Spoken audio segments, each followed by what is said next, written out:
Welcome, everyone. Thank you for joining us. Good morning, good afternoon, depending on your location. The NOAA Central Library Seminar Program provides an educational forum for the presentation of ideas, research updates, and news in support of NOAA's mission. I'm Katie. Please note that this presentation is being recorded and your name, email, and questions will be shared with the presenter after the fact. As an attendee, you are muted, so please place all questions in the question panel. Questions will be asked at the end of the presentation. And if you are having or experiencing any technical issues, such as no audio or visuals, please try logging off and back on, as that solves most of those issues. I will also place that into the chat for those who are not hearing me right now. And with that, I'm going to turn it over to Peg to introduce our speakers and this series. Thank you, Katie. Yeah, this is Peg Brady from NOAA Fisheries. We're continuing our 2021 NOAA EBM/EBFM seminar series today, which we initiated back in November of 2017. Our main objective has been to showcase the excellent projects that are being underway within NOAA and also with our partners. When we have a partner today with us who advance the concept of ecosystem-based management, and also to increase awareness regarding ecosystem-based management with the public generally, and share more information about the work that our partners are doing. Thankfully, Katie and NOAA Library has been our co-hosts in the series. The seminars are held on the second Wednesday of each month at 3 to 4 p.m. Eastern Time. Each presentation is publicly accessible, recorded, and archived, thankfully, by the NOAA Library. So all your past seminars are available, and we can provide the link for you if you'd like to see those. As Katie indicated, we'll take questions online, and Katie will offer those questions to our speakers today. As part of this year's series, we wanted to highlight the work that's been going on within our regional ocean partnership, the partners that are around the country. And we already have heard from the Northeast Regional Ocean Council representatives in April. Today, we're very lucky to have the West Coast Ocean Alliance with us, talking about their data portal. And in the fall and in December, we'll have two other regional partnerships, MARCO, the Mid-Atlantic Regional Council, and then in December, we'll have a representative from the Gulf of Mexico Alliance. And it's especially important to highlight the work these folks are doing, especially in light of the recent legislation proposed by Senator Wicker, who is looking to formalize these regional partnerships that have been underway for some time. So I want to thank John Hansen today and Marisa Nixon, who are joining us and providing an update. And they are joining us from the West Coast, John in the San Francisco area and Marisa up in Oregon. And again, thanks to both of them and to all their partners that support this effort on the West Coast. So I'll turn this over now to John, and then Marisa will join him as well. So thanks a lot, John. Look forward to your talk. Great, thanks so much, Peg, and thanks, Katie. And yes, thanks everybody for joining us today. Really are appreciative of this opportunity to join this group and share a bit about what we're up to on the West Coast in the context of our Regional Ocean Partnership. Peg, you did a great job introducing us. I was going to have Marisa and I introduce ourselves, but I think you did that effectively, so we can jump right in and get started here. Again, just to follow up, I am John Hansen. I'm the coordinator for the West Coast Ocean Alliance. We're going to tell you a bit about the current efforts of our group as a Regional Ocean Partnership, but also provide a bit of background and context on sort of the history of what this has looked like in terms of regional ocean governance on the West Coast, and then where we sit today in terms of our work, highlighting the important work of our West Coast Ocean Data Portal, who's been our data partner for a number of years. And then I am going to close with a bit of a discussion around some of our work with our tribal government partners on the West Coast. This has been a key piece of our discussion, and it's something we've really been excited to dive into in linking tribal government coordination with federal partners and state partners on the West Coast. So I'll give you a little bit of a peek at what that's looked like and some next steps we're planning there. So first up, I did want to share this map. As Peg mentioned, it sounds like there will be a series of presentations continuing beyond ours and following on the Northeast presentation that's already happened around regional ocean partnership work. And I like to flash this map up here sometimes to just set the stage for how these regions are defined around the US in terms of the EEZ and what regional ocean governance has really looked like in terms of structure of the regional map. I often bring this up because I like to poke fun at the East Coast and say they have 3 regions out there. We have one big one on the West Coast, but then I always forget there's this big lurking region up in Alaska that dwarfs our West Coast region as well. So I kind of defeat myself there a bit, but it does lay out the map literally and figuratively of what these regions have been defined as and how ocean governance in the US has taken shape. I also put this up just as a bit of a refresher for those that recall back in the early 2000s, there were 2 Ocean Commission reports, the Pew Ocean Commission in 2003, and then followed shortly by the US Commission on Ocean Policy report in 2004. But within those reports, there were highlights in both around regional ocean governance. The Pew report called for regional ecosystem councils, and the Ocean Commission called for regional ocean councils, but really effectively trying to better align ocean governance in this country with ecosystems, for a short way of describing it. And I think this is not news for the folks on the line here, but was really an impetus to re-examine how regionally we should be coordinating and looking at not only federal engagement, but also multiple states working on common issues, as well as tribes, which are obviously really a key piece of our discussion on the West Coast as well as nationwide. But looking at this role of effective co-management and not stopping at borders on a map, and not stopping at jurisdictions on paper, but really looking to the ecosystem to drive the discussions that needed to address the issues most pressing for respective regions. So this is where it's really been shaped, and I'll talk a bit about the background on sort of federal executive orders that have shaped some of the discussions and how feds have engaged through those executive actions, but really shaping this at a regional scale has been the key driver for us on the West Coast. That's been around for a number of years.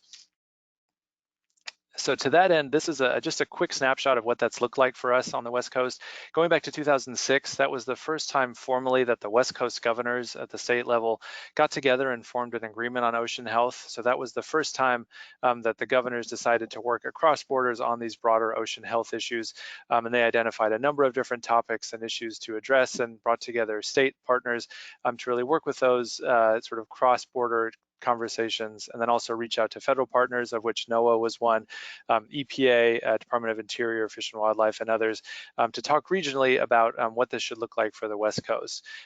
Those carried on for a number of years. The agreement on ocean health evolved into an alliance on ocean health. There also, around 2012, was the West Coast Ocean Data Portal, which had been really initiated by data conversations within the governor's agreement structure. Data was really identified on day one as a key piece of the discussion, and to that end, the data portal really kind of spun up its efforts in a way that prompted it to just carry out a basically spin-off of the data portal in and of itself. And so that's been around even predating the Ocean Alliance and other efforts. That the portal has really been a key piece of the conversation. Then in 2010, we had the Obama National Ocean Policy Executive Order that sprung into what was then a new effort on the regional planning body side. And so that's where I came in to staff this work. NOAA was identified as the lead for the West Coast region. And so I helped staff some of the early organization of federal partners, some outreach to tribal governments, and then working with our 3 West Coast states about what a planning effort would look like that was parallel but separate to previous governors-led efforts. There was then the continuation of the state-led work through an ocean partnership more broadly, and those were parallel, but again, very closely linked efforts bringing together the 3 West Coast states, federal agencies, and tribal governments on the West Coast. I will say, just in highlighting this and the history of it, tribes really came into a more robust area of the conversation when the Obama executive order rolled out. Previous to that, when it was more of a state-led effort, there was not as much engagement with tribes, and I think because it was such a state-heavy conversation, tribes really saw a need for more direct connection to federal agencies. And as soon as that Obama EO, which called for regional planning and called for implementation of ocean plans by federal agencies, that was an opportunity where tribes really stepped back in and said, we want to be a part of this, and was an area where we really said, let's set up this regional planning body in a way that brings federal, state, and tribal partners together. Then in 2018, we obviously had a new administration in place with the Trump executive order on oceans. We shifted away from regional planning bodies, and there was a continuation of an opportunity for regions that wanted to maintain these regional dialogues to do so under a regional ocean partnership. And that's what led us to our current state as the Ocean Alliance as an ROP for the West Coast. So to clarify a bit about the difference between these EOs and how they impacted federal engagement, as I mentioned, under the Obama EO in 2010, there was the opportunity for regional planning bodies to be stood up. There was specific calls for an ocean planning product of some kind, again, to be determined by the region, but really that was a hook for federal implementation of a planning product that a region would develop. And that was an area that the West Coast explored, looking to what states had already done. For those that are familiar, we have a number of planning efforts that have dated back years on the West Coast with the Oregon Territorial Sea Plan. You had the Marine Life Protection Act efforts in California, and you also had an act or law passed in the state of Washington focused specifically on marine spatial planning as well. So there were efforts out there, and we tried to build around that and understand where a regional planning body would fit into that context. But that was an opportunity for us to really engage in a new way. With the Trump administration EO, again, the regional planning body structure went away, but we did have basically an option to continue, and that provided us a chance to really huddle amongst our states and tribes and then look to our feds to understand what this could look like. And that was really a little bit more of a data focus, but again, looking to states and tribes to identify the needs and the questions to be answered. And that's what really gave us the chance to kind of just put everything under one roof and say, we will now be the West Coast Ocean Alliance Group. We will continue to partner with our West Coast Ocean Data Portal, which you'll hear more about in a few minutes. But really, that's where we stand now in terms of what the group looks like. So to that end, when we did roll out the Ocean Alliance as the new regional ocean partnership for the group, we released our regional vision, which highlighted the 4 goals you see here: compatible and sustainable ocean uses, effective and transparent decision-making, comprehensive ocean and coastal data, which again looks to our data portal partners to help implement. And then the last one, again, being a key piece around tribes, increase understanding of and respect for tribal rights, traditional knowledge, resources, and practices.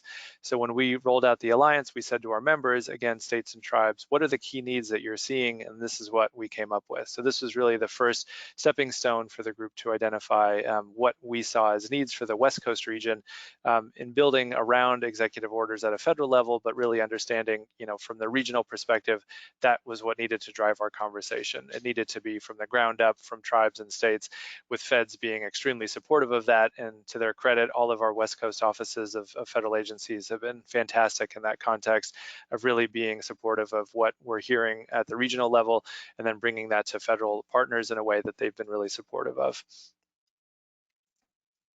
So in terms of how we're set up, we really focus on that tribal, state, and federal link. So we don't engage directly with, say, local governments or non-governmental organizations in terms of membership. It really is focused on a tribal, state to federal conversation. We have an executive committee set up made up of federal, state, and tribal reps that helps guide the more day-to-day type efforts, my work and Marisa's work as staff supporting the effort.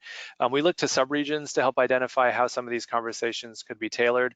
The West Coast, as I mentioned at the start, is a big region, and we don't always have really specific needs that are happening on, say, the Washington coast that are going to be identical as what's happening in Southern California. There are definitely overlaps, and there are region-wide things that we've identified, but we've looked to subregions to be a way to a bit of divide and conquer in terms of what is most relevant to different audiences.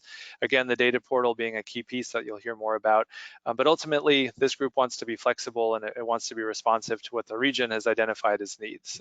Something we heard at the very start was that a federal EO is great, and that helps feds engage, but it's not going to be something that's going to go over in terms of a top-down approach, where feds in DC are going to say to the West Coast or any other region, here are the issues you need to be dealing with and addressing. It was much more of a, let's see what the West Coast needs are, and then how do we connect that back to federal partners and others so that we address those and find some solutions. And then last but not least, a big one, we're non-regulatory, and I think if you've heard from NROC and you'll hear from other regional efforts like ours, these are not decision-making bodies. These are not groups that are meant to replicate or replace any decision-making, regulation, any effort that's set in law that needs to continue in its own way, but that this is a group meant to better coordinate and communicate between partners so that we can then allow those decision makers to make better decisions in better informed and efficient ways. Here's a quick slide on our participation. So again, we have the 3 West Coast states. You can see the leads for each of those listed there. We have a number of tribal governments. There are over 140 federally recognized tribes in the West Coast region alone, and that's a lot. And tribes are stretched thin in a number of ways, especially on ocean issues. And so we really try to be as responsive as we can to tribal needs and really understand where tribes can participate as effectively as they can, but also get out of their way in terms of what things that they're working on that we can really insert ourselves, get some conversations and discussions happening, and then move along to other things that we can be helpful to tribes with. On the federal side, again, we really try to engage across the entire federal family. NOAA has been our lead for the region for a number of years now, dating back to the regional planning body. And so at this point, I think technically they continue in that role, but we also do have really strong leadership from BOEM. BOEM, obviously, in a number of ways is engaging on offshore wind and ocean energy development in general. So they've really taken a front seat along with NOAA to help guide federal discussions. But again, we have calls with our larger group every other month. We have feds from across the region and back in DC on every call, and really try to make sure we're connecting across the federal family as well. So I showed you earlier the 2018 regional vision that we rolled out. What we've done in the last few months here in 2021 has tried to revisit that and understand, as we sit today, as we look to a new federal administration, as we see what issues the West Coast is dealing with presently, we want to understand really where the pieces are that the Ocean Alliance should be addressing and what its role should be. So at a broad level, we've identified these functions. These are still a bit of a work in progress, but they really, I think, reflect the current thinking of our membership around kind of what this group is here to do, why it exists, what is this West Coast need that we've identified, and how we can support addressing that. So the 3 here are the key overarching themes that we work on. One is problem solving, so really looking to tribes, states, and feds. What are the things that are out there that you need, and how can we provide some issues and or identify the issues and provide some solutions to address those. So you'll hear about some of the data work we're doing. Tribal engagement is a big one, looking to the science needs that are out there. How can we identify those problems and solve them? The second is just providing a forum. This is one that's not really rocket science, but it is one that's become, I think, extremely helpful. It's having a chance for all of these partners to get together on a regular basis, look to one another to understand who works on these issues at a federal level, at a state level, at a tribal level, and provide a chance for them to connect on a regular basis. We do every other month calls, as I mentioned. Previous to all things quarantine, we did an annual in-person meeting, which was a great chance, usually over a number of days, to get all of our members together in person and talk about these issues, and have other kind of one-off meetings to connect partners as well, but looking to best practices, understanding what's happening on ocean planning fronts at state, tribal, and federal levels, all of that good stuff, having a forum to talk about them. And then last but not least, I think amplifying the West Coast storyline is a key one for us. As many East Coast issues and DC-centric conversations happen, we sometimes feel a bit left out on the West Coast, and we think our group provides a chance to really emphasize what issues we're dealing with, elevate those to conversations that are happening elsewhere, especially in DC, and understand what West Coast needs and issues really look like. In terms of the topics we've identified under that sort of broader umbrella of our role, there are 3 that we've identified as the key ones for us as of right now. First is tribal engagement, and I'll talk a little bit more about that later on the call here. The second is offshore ocean energy. So I think, like many places, offshore wind is becoming an increasingly pressing issue, and this is one that our group has identified as one they really want on the front burner to understand what planning for those issues look like, what BOEM in the states, especially in California and Oregon, who have task forces on offshore wind, are doing, and what those engagement opportunities and planning efforts look like, and what they mean for state and tribal partners, as well as the broader federal family, and where that's going to go next, as that's only continuing to ramp up. And the third is aquaculture. We've had aquaculture in various ways at the state level for a number of years, but understanding what state efforts look like, how those are managed, what best practices have been identified, how engagement happens with aquaculture, fishers, and others, as well as looking at federal level initiatives around aquaculture, one that came out late in the Trump administration, and what that means for future federal activities around aquaculture opportunity areas is something our group wants to continue to track. So again, these are topics that our group's identified, have conversations ongoing around, but then understanding where the pieces all fit and how to have future dialogues that allow the co-management of tribal, state, and federal partners to better understand what's next.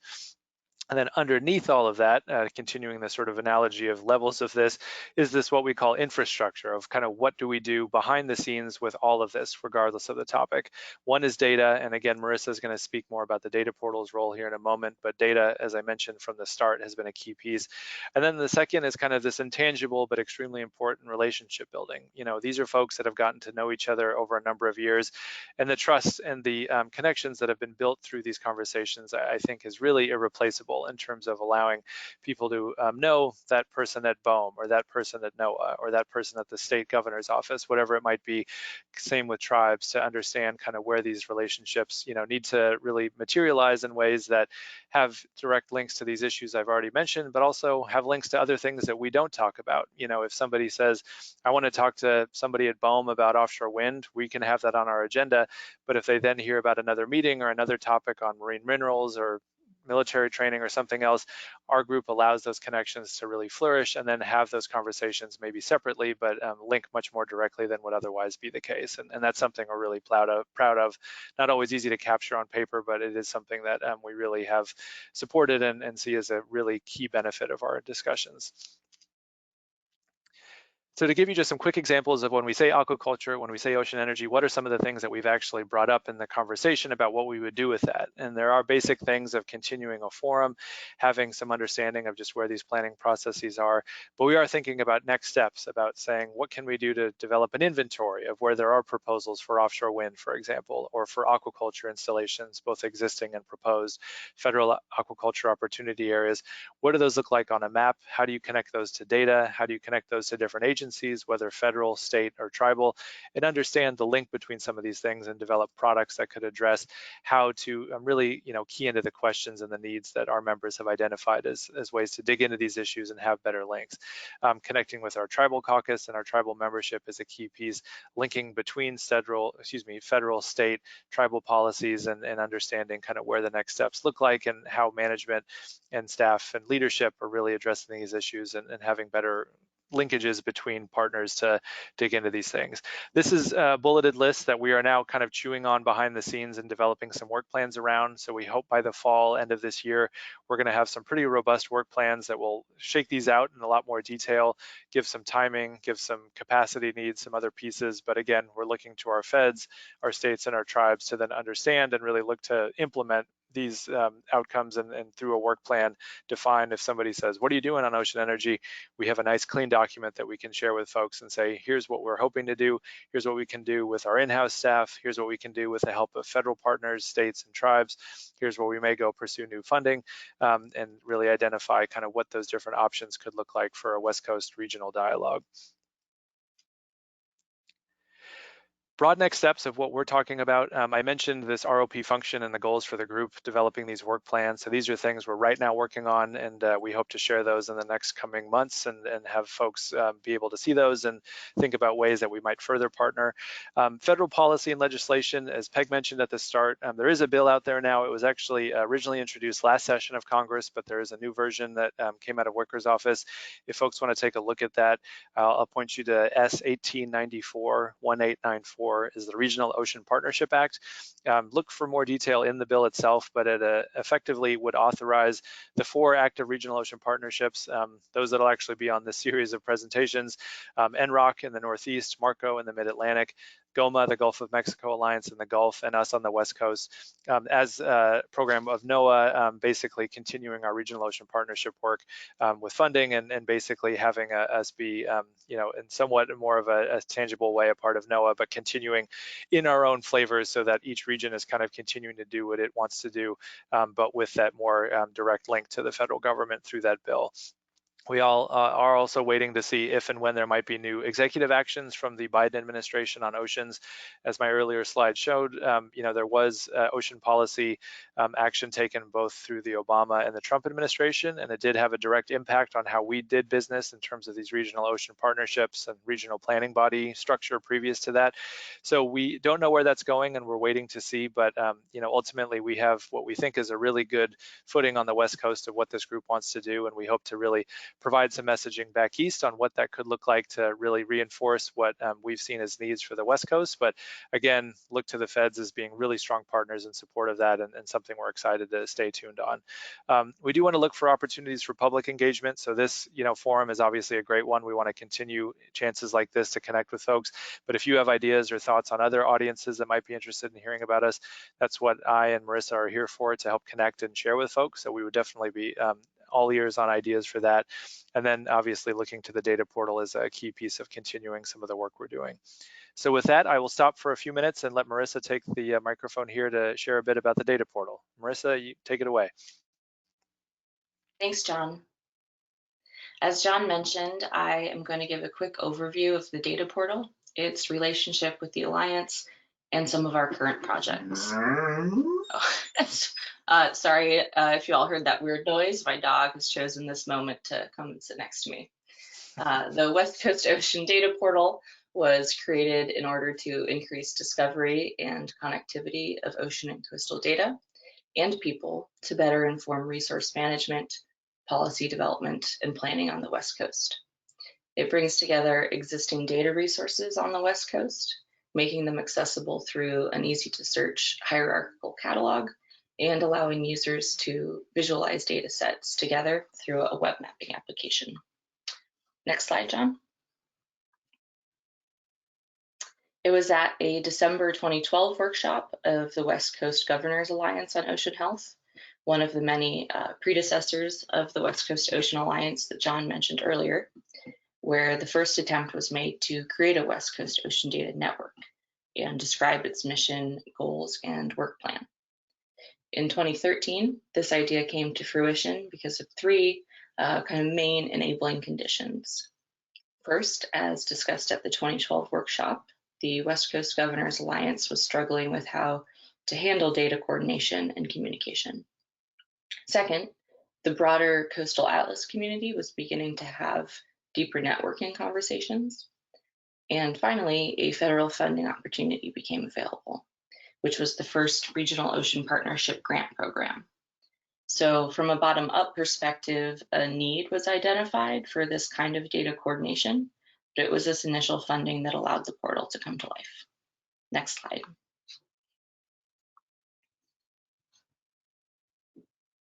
As John showed earlier, since its 2013 debut under the Governors Alliance, the portal has seen several changes in the umbrella organization that it seeks to support.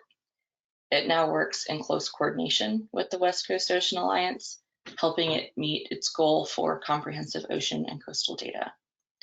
The diagram on the right illustrates that under the West Coast Ocean Alliance, there exists a smaller executive committee to whom the co-chairs of the data portal and the coordinator of the Alliance report. And finally, there are two working groups that meet monthly and provide guidance to the portal activities and its technology. So the development team is focused primarily on technology and web portal upgrades, while the coordination team is focused more on synthesized data products and the general direction of the portal. There is some amount of overlap between people who participate in the West Coast Ocean Alliance meetings and those who participate in these portal teams, which helps both groups align their focus, stay up to date, and collaborate on projects. Next slide.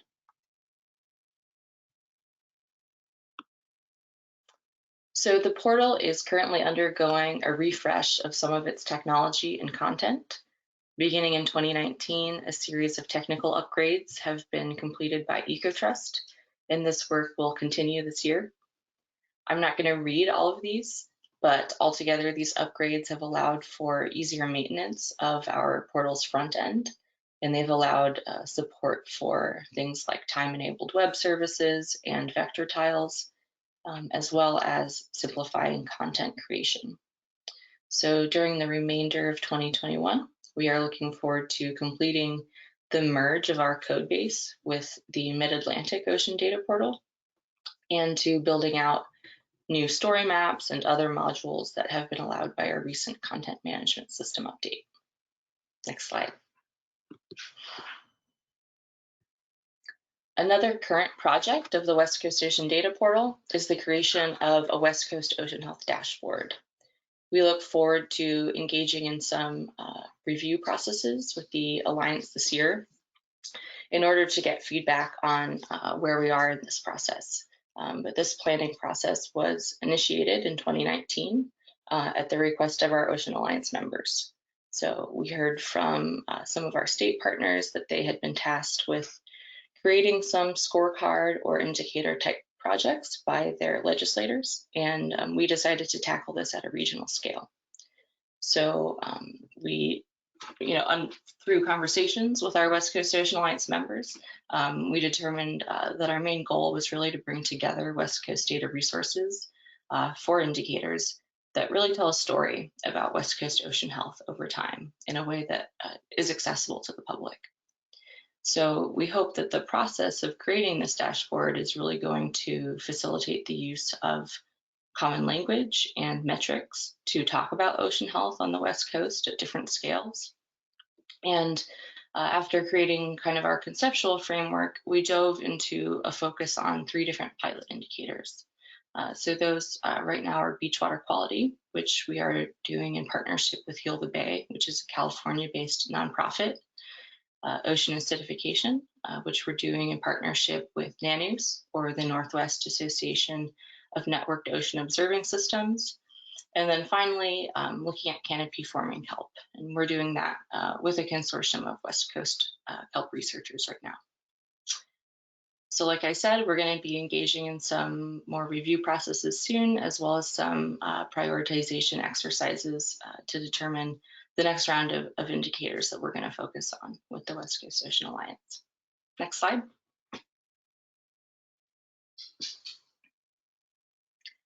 Finally, in 2020, the portal was selected to house a data visualization tool to support the data gathering and engagement process for the BOEM Oregon Intergovernmental Renewable Energy Task Force. This task force is exploring the possibility of offshore wind development off the Oregon coast. This tool, which we have named Orbwind Map, presents a curated catalog of regional data resources related to offshore wind planning. So while this tool is currently Oregon specific, we include West Coast-wide data sets whenever available, and we hope to make it useful for offshore energy planning efforts along the West Coast.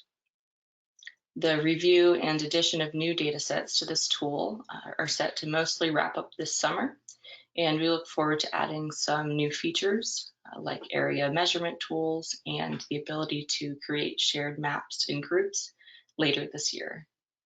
There are quite a few outreach meetings happening around this tool this summer and fall, so if you're interested in hearing more about those, please feel free to follow up with me. Next slide. I do want to take a moment to acknowledge and thank our funders and data providers for the portal. Right now, our primary funding comes from NOAA's Regional Data Sharing Initiative, as well as the Bureau of Ocean and Energy Management. The rest of the logos on here represent some of our other partners and data providers, and I won't read them all, but those include many state and federal agencies and federal data sharing initiatives like Marine Cadastre, as well as the West Coast IUS regional associations. Next slide. I will end this overview of the portal with some contact information. My email will be up again at the end of the webinar, but I've included here the contact information for our co-chairs, who are Andy Lanier, the Marine Affairs Coordinator for Oregon's Coastal Management Program, and Steve Weisberg, who is the Executive Director of the Southern California Coastal Water Research Project. So this overview is short and sweet, but if you saw anything that you would like to connect on or hear more about, like our dashboard or our offshore wind tool, or if you are interested in sharing West Coast data resources through the portal, please follow up anytime. And now I'm going to turn things back over to John so that we can hear about the West Coast Ocean Alliance's tribal engagement efforts. Thanks. Great, thanks, Marisa. And as Marisa mentioned, we will have her contact info on the portal website again at the end of our slideshow. So definitely feel free to take note of that again at the conclusion. But shifting gears from data back to tribal engagement, this was a key theme of something we wanted to highlight for this group. And I'm just going to scratch the surface here, kind of like Marisa did for the data portal, in that tribal engagement has been an absolutely huge piece for us.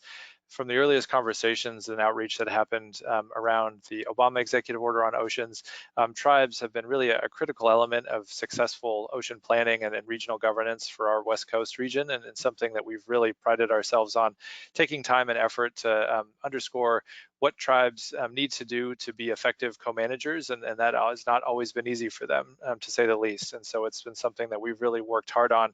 I also will preface this by saying I'm going to tell you about our tribal caucus and our tribal membership and the engagement document that they helped develop. With all of that said, I am not a tribal member or staff person or representative in any way. Marisa and I work to support our tribes in engaging with our group and broadly their efforts around ocean issues that we work on.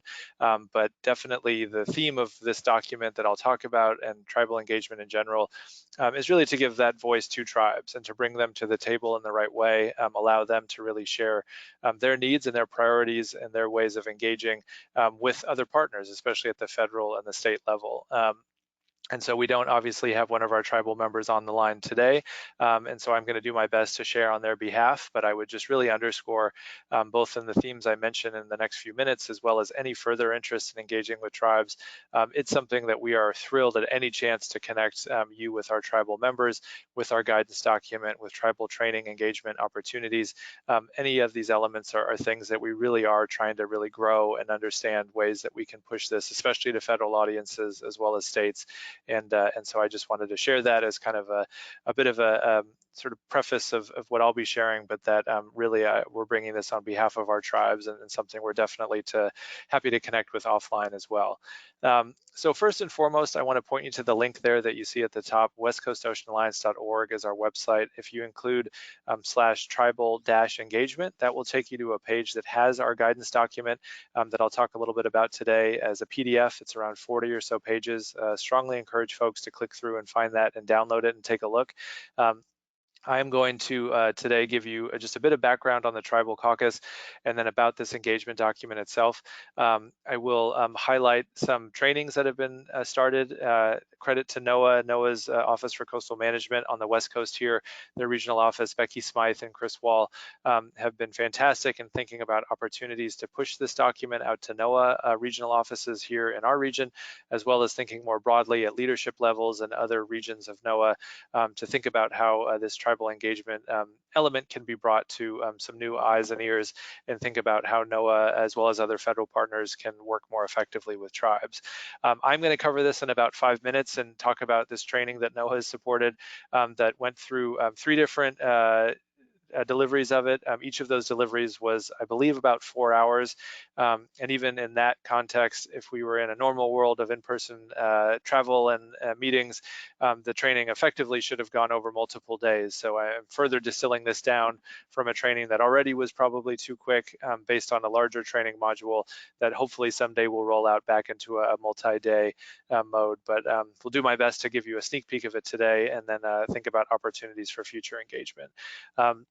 But again, just so folks know, Office of Coastal Management through NOAA here on the West Coast was able to provide funding to support development of this training module. The UDAL Foundation was the lead organization to help develop the training, and they've since basically wrapped this up into a nice, tidy package for us to use in future opportunities for training, whether within NOAA or whether other federal audiences. We're also talking to states on the West Coast and thinking about how state audiences could take this training and do something with it, which again, we're really excited about, but also more broadly within the federal family, thinking about other opportunities to do this.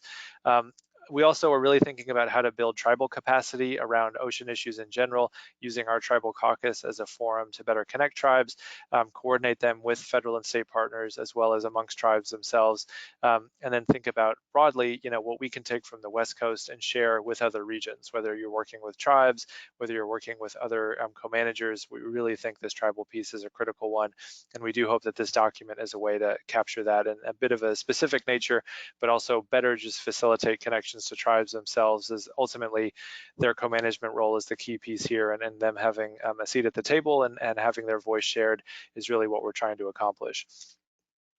So background quickly on the Tribal Caucus itself. When we reformed as the Ocean Alliance, our tribal members got together and really decided that having a tribe-to-tribe forum was a key piece of the conversation. Obviously, the links to states and feds is a critical one, but there was a need for the large number of tribes that we worked with to have really a standalone forum to connect with one another and understand tribe-to-tribe issues and where they had common areas of need, where there were some differences, and understanding geographically, topically, where there was a sort of common area of things that tribes wanted to be working on in our Ocean Alliance Forum.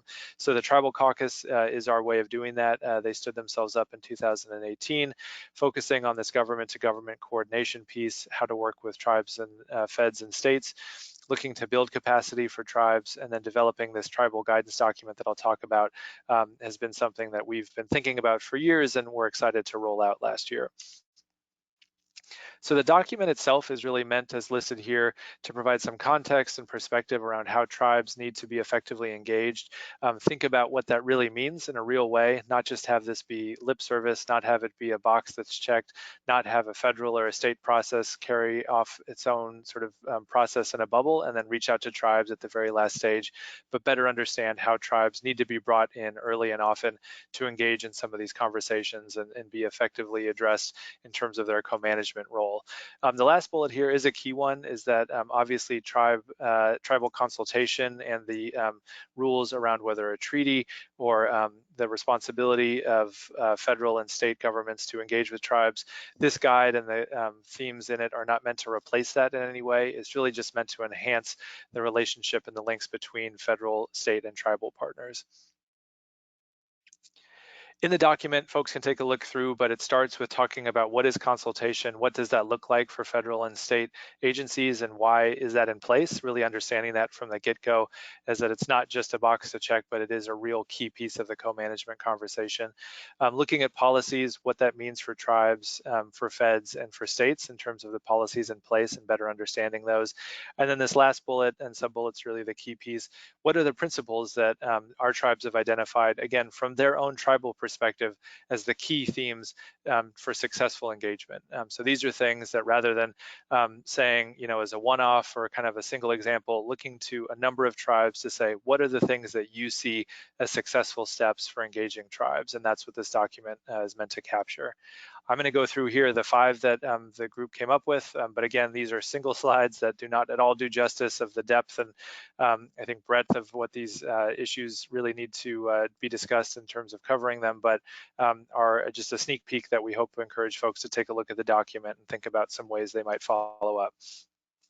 First up, early and frequent communication. So obviously this is a key one, but having these processes shared with tribes, understanding how tribes need to be communicated with, having comment periods that are on paper, sort of adhering to a law, but that those sometimes are not sufficient, and that you have to really address tribe by tribe what the needs are and understand how to communicate with tribes and give them a heads up. Ultimately avoid surprises. That's something we hear again and again, that these are things that can be done, but have to be done in the right way and done on a schedule and a timing sense that really can work for tribes to make sure that they're looped in at the right time and the right way.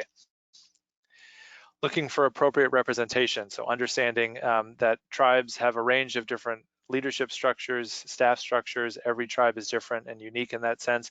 So really understanding how consultation should be approached and who from a tribe needs to be at a meeting, who a letter needs to be addressed to, all of those different elements that better link a tribe to the conversations and the questions that a federal or state agency might be asking. The third is looking to tribes and their decision-making process. Again, every tribe has its own approach to this, and so not having a one-size-fits-all approach and assuming every tribe is going to be the exact same cookie cutter of policy and decision-making, but really saying, how do you understand what a tribe does in terms of its own internal decision-making, how long that takes, what staff or leadership are involved, and understanding that tribe by tribe is a key piece of the conversation.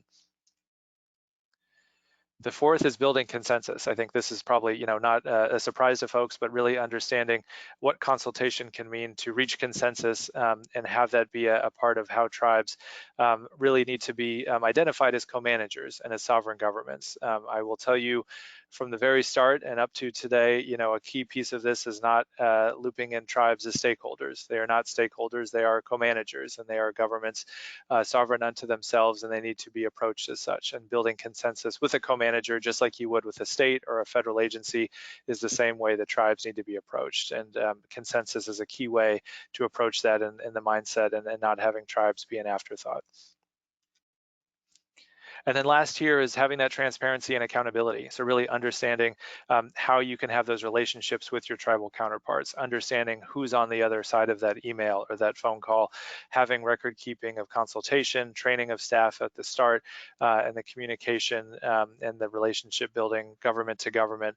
Again, something I talked about earlier is why our group exists. I think this gets at that as well, is that having that link to tribes and understanding people working on these issues, how they can be very busy or have other things that they're dealing with, that link can be hugely valuable in really building a strong connection to tribes that's sustainable over time, not just a one and done, but have that be a long-term link to tribes that can really be beneficial in a number of ways. So again, that is a very quick dive, and I would encourage folks, if one, you want to learn more about the training that NOAA supported development of, that we now have packaged and ready to explore other avenues for. If you want to connect with our tribes on topics and issues and ways that they engage with us, we are really kind of setting the table as widely as we can to have tribal engagement be a big piece of our conversation, and something we're continuing to be excited to ramp up to other feds, as well as those in other regions of the US that might be working with tribes in their own context. We think this could be a really valuable resource to help strengthen that tribe to fed and state relationship. So with that, I am going to, I think, wrap us up. That's all we have on the screen here is our website, westcoastoceanalliance.org. You also have the portal website, portal.westcoastoceans.org. Encourage you, obviously, to check those out. I know on the Ocean Alliance website, we do have a box where you can put your name and email in, and that will get you on our public email list, and we'll keep you updated on future meetings and outreach opportunities and things that we roll out. That's the best place to do that. But if nothing else, Marisa and I here are emails, john@westcoastoceanalliance.org and marisa@westcoastoceanalliance.org. Definitely feel free to get in touch with us with any questions, one-offs, other things that we can follow up with you on. We are, again, really excited for any opportunity to link to folks that want to hear more about our work, connect with our meetings, anything else under the sun. We're definitely excited to do that. So with that, I will stop rambling on here and just say thank you for the opportunity. Peg and Katie, really appreciate it. And thanks for having us all. Really happy to be here today. Thanks so much, John and Marisa. Peg, I'm not seeing any questions popped up right now, but I'm sure people are typing. So I'm going to throw it over to you. Do you have any questions for John or Marisa? No, I don't have a question at this point, but I just want to draw people's attention to the link you put in the chat box for the archives of these talks, this one as well as the ones we've had before. So draw your attention to that one. I do not have, well, actually, I do. One question, clearly some of the issues that you've highlighted, John and Marisa, are issues that NROC identified, and I'm sure we'll hear from Mid-Atlantic as well. So I'm wondering, can you talk a little bit about the collaboration among the four named partnerships? Yeah, that is something that we've really tried to think about in terms of learning lessons between regions. We're definitely different in the sense of kind of everything from offshore wind and the technology used in that context to how we engage with different partners, what the focus is in terms of issues around data. And so just at a sort of basic level, I connect with my counterparts in the Northeast, Nick, who I believe was the presenter for the NROC update. He and I check in on a regular basis, and Laura Bowie, who's the staffer for the Gulf of Mexico Alliance. We get on a phone call every few weeks to check in. Beyond that, we really try to broadly think about what lessons we can learn region to region and understand kind of what these issues mean and how these structures are set up.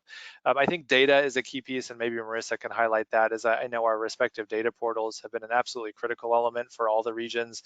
And I know there's been some coordination between our data portal and the Northeast and the Mid-Atlantic data efforts as well in terms of how those have been set up and what the products have looked like. But beyond that, it's more of a sort of informal. We check in, we hear what's going on. I think offshore wind is going to be a big one that we're waiting to see how those roll out on the East Coast and what we can learn from the West Coast in terms of something that's probably a few years behind in terms of the overall process. But it seems like it's going hot and heavy in terms of offshore wind planning on the East Coast, and it's only going to get there, I think, relatively soon on the West Coast, and that's going to be an area that we'll probably continue to talk about. Marisa, do you want to speak to maybe the data portal connection at all? Sure, thanks, John. I'll just add that I did mention in my section on the data portal that we actually share a code base with MARCO, the Mid-Atlantic portal, and that's actually been really useful for us because it can lead to a lot of efficiencies and leveraging of resources or cost saving. For example, when there are things that have been implemented updates either to our portal or to the MARCO portal, it makes it a lot easier to share those with one another. And so that's been very useful. And we also do, occasionally check in with the other portals like NROC and MARCO to, again, talk about the connections to different data resources that they have. And we all try to collaborate, again, with certain federal initiatives, things like marine cadastre. The folks there have been very helpful with making sure that their resources that are represented in the portals are kept up to date. So I'll just add that. Thanks, John. Great, thanks, John and Marisa. I think there's some questions there, Katie. Yes, there have been a few questions that came in. So our first question is, how has WCOA, I'm sorry if you guys are shortening that into a verbal acronym, but been engaging with BOEM or on offshore wind energy specifically? Yeah, so we sometimes say WCOA, but it's a bit of a clunky acronym name. So we, kind of go back and forth. But for our group and engagement with BOEM, it's been a really key piece of our conversation. As I mentioned, I think earlier, BOEM along with NOAA, they've really been our two leads for the federal discussion, and that's only grown in importance around offshore wind.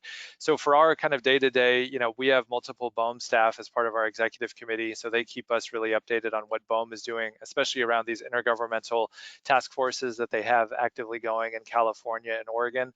A key piece is that we do not try to replicate, for example, the task force that they set up. So that's a model that BOEM uses. They work with the state on that. It's really what they see as a state-led effort that BOEM supports, but is going to just, I think, continue to grow in terms of activity and outreach and engagement in California and Oregon around offshore wind planning. In terms of our link to that, it's a bit informational at this point. So we have updates on BOEM on our regular every other month calls to the full membership. So they will usually have a standing agenda item where they share the latest out of the task forces. They provide updates on meeting opportunities, provide updates on data development, stakeholder engagement and all of that. But then they also do use, for example, our tribal caucus forum. So they're a standing item on our tribal caucus calls where BOEM staff will come on and highlight the work that's happening, how it's relevant to tribes, opportunities for tribes to engage. And so really share that. And really, I mean, if nothing else, they are extremely available to anybody in our group to understand any questions or needs or any follow-ups that might need to happen. BOEM is like 110% on top of that. And I think our forum allows them to do that. But that said, nothing we do as a group would say, change the BOEM process, if that makes sense. So nothing that we discuss or a decision a tribe or a state might have, that doesn't come through us. It still comes through that state to BOEM or that tribe to BOEM channel. But our forum, I think, allows those conversations to happen more effectively. And beyond that, we just track it, and we're really excited, I think, to see where the task forces are going, how they're ramping things up. The last thing I'll add, as Marisa mentioned in her slides, our data portal is the host for the tool, the Orbwind Map tool, which the state of Oregon has identified as its primary kind of data resource for wind planning. Andy Lanier, who is the co-chair, Marine Affairs Coordinator for the State Coastal Program up in Oregon at DLCD, is the co-chair of the data portal. He is also the lead for the state in helping develop that Orbwind Map tool. So that's like a bit of an overlap, but again, that's more on the technical side, but another key link that we see comparable to the data basin tool that the state of California is using for their task force work. Orbwind Map is the equivalent and happens to be under our data portal. That's a snapshot of how those connections are happening, and I think will continue to in the next few months and years. Thanks, John. Great segue for the data. Then our next question is, I'm curious about the data portal. How often is it updated? How is the data quality checked? And how do you obtain the data? Marisa, do you want to take that one? Yeah, I can take that. I'm just taking note of the all the different components. So the data portal is updated. Well, I guess I'll preface this by saying that for the last several years, the data portal has been a bit of a scrappy organization. I mentioned that we do have funding support, but that hasn't been necessarily consistent since the inception in 2013, and there has almost never been full-time staff to support the data portal. So our co-chairs both have other full-time jobs, and I support the portal and the Alliance about 50-50. So it can be a challenge, I would say, to keep those data resources updated, and we try to do them kind of in situ as we recognize that changes are happening with some of our data providers. Right now, our focus has been a bit skewed toward making sure that the resources in Orbwind Map are up to date. So I personally am in the process of going back through our separate portal visualization tool to update some of those resources. In terms of quality checking, our development and coordination teams that I mentioned do some of that work, as well as our leadership kind of reviews updates that happen, and making sure that we have the appropriate resources in there. I also mentioned that we do try to liaise with the data providers themselves, and I mentioned, for example, Marine Cadastre. We pull a lot of their resources in, and they've been incredibly helpful with reviewing things that we have in there and making sure that we have up-to-date links and metadata and so on. We also have some resources on the portal that specify our criteria for inclusion of spatial data. So those, I could send those out afterward, but we do ask them to meet certain standards, especially around metadata. And I'm trying to recall the last part of the question after. Yes, the last question was, how do you obtain the data? Oh yeah, so we don't serve any of these data resources ourselves, and so we actually try and pull them in from different web services. So I'll just say that and keep it there.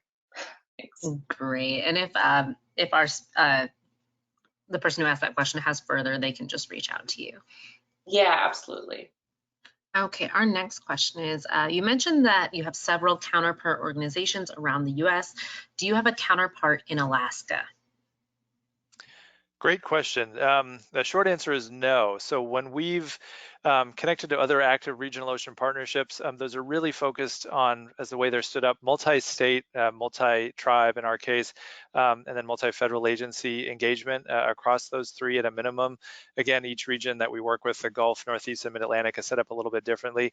My understanding is that there has not been an equivalent set up in Alaska, that has really been just because it is a single state as terms of how the region is defined, as well as I think more of a focus policy-wise on just having it be a state-led effort in terms of coordination that would happen internal to the state, rather than trying to connect state to federal activities, that there has not really been a regional ocean partnership nor a regional planning body ever stood up for that region. So that is my understanding. We obviously, I think, have thought about for the broader West Coast in the sense of British Columbia up to Alaska, ways that we might link, and same for Mexico. Our focus has really remained within the sort of continental US West Coast borders. And so it's a long way of saying we don't have a connection there. I know under the regional planning body days, I think there were some links to federal agency activities up in Alaska that were through the Obama EO basically required to connect within the federal family, but that never linked to the state directly, is my understanding. Thanks, John. Our last question here before we wrap is, do you have a sense of which map layers on the WC portal tend to get the most traffic and how people are using them? Great question. Marisa, any thoughts?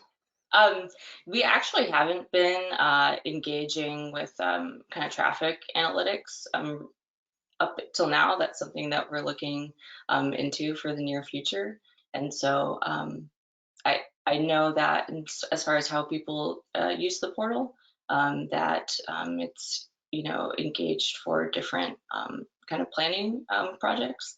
And as I mentioned during the presentation, in addition to the just data sharing resources that we have, we really are also starting to take this approach where we want to produce more value-added and data-driven products. And so that's why we're going to be working on this dashboard, as well as trying to incorporate more things like story maps. And so we can really add that value of translating some of that spatial data for people.